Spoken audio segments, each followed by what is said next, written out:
On February 18, the USFDA issued Form 483 with 8 observations for Cipla's Indore facility, which contributes around 5% of the company's revenues. Since then, the stock of the drugmaker has been reeling under pressure and has shed over 12% versus a 3% drop in the BSE Sensex. Analysts have turned cautious on the company as the US FDA action is likely to delay the launch of Cipla's key asthma treatment generic Advair in the US. This is likely to affect the company's revenue in the medium term. The impact, though, could be limited if the issue is timely resolved.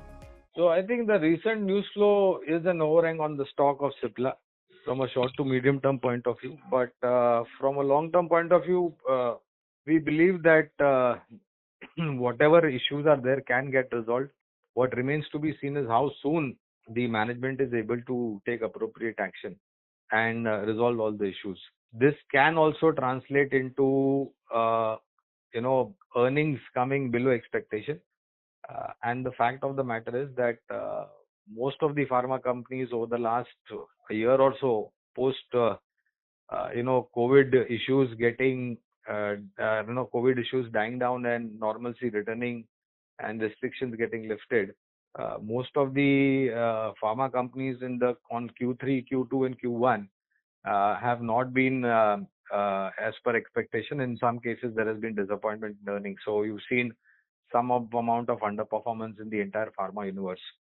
This particular news flow also can act as an overhang, like I mentioned earlier, and could impact fourth quarter earnings and possibly some amount of overhang in the next financial year first quarter earnings as well.